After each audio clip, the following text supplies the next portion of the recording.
Hello, and welcome to Kevin's Corner, where truth is diligently sought, deliberately taught, and dauntlessly defended.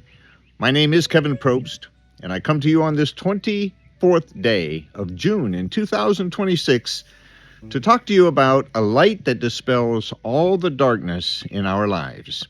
In a world growing darker by the day, clarity feels harder to find and truth harder to recognize. But in John chapter 8, verse 12, Jesus makes a bold declaration that cuts through the confusion. He is the light, and anyone who follows him never has to walk in darkness again. The Feast of Tabernacles has come to an end, and a woman who had been caught in the act of adultery was brought before Jesus, and in a moment filled with tension and accusation, Jesus silenced her accusers and rescued her from condemnation and demonstrated unmatched mercy. And then, in the aftermath of that moment, Jesus speaks again. I am the light of the world, he said. He who follows me shall not walk in darkness, but have the light of life. And this is not the first bold claim Jesus has made. He has already declared himself to be the bread of life. He has offered living water to those who thirst, and now he reveals himself as the light of the world. So darkness, by definition, is simply the absence of light. It has no power of its own. Light overcomes it every time. Light reveals what darkness conceals. It exposes obstacles and clarifies direction and removes uncertainty. Without light, a person stumbles through a dark room, unsure of what lies ahead. But the moment the light is turned on, everything changes. And what was once hidden is now visible. And what once was feared is now understood. And Jesus is declaring that he is that light. And when his light fills a life, clarity replaces confusion, and truth replaces deception.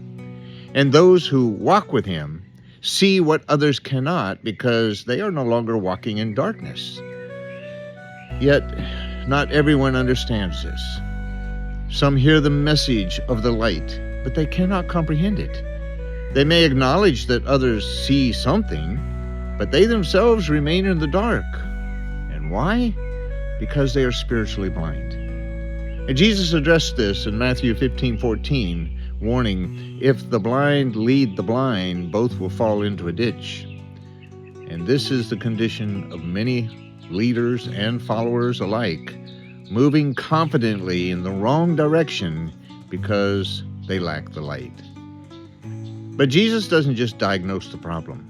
He provides a solution. He who follows me shall not walk in darkness. But there is a condition. The light is available, but it must be followed. Just as a person must flip a switch to illuminate a dark room, one must choose to follow Christ to walk in his light. And to those hardened by unbelief, Jesus is saying, you don't have to live this way.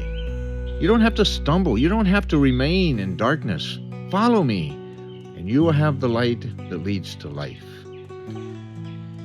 It is difficult to imagine a time when spiritual darkness was more widespread than it is today.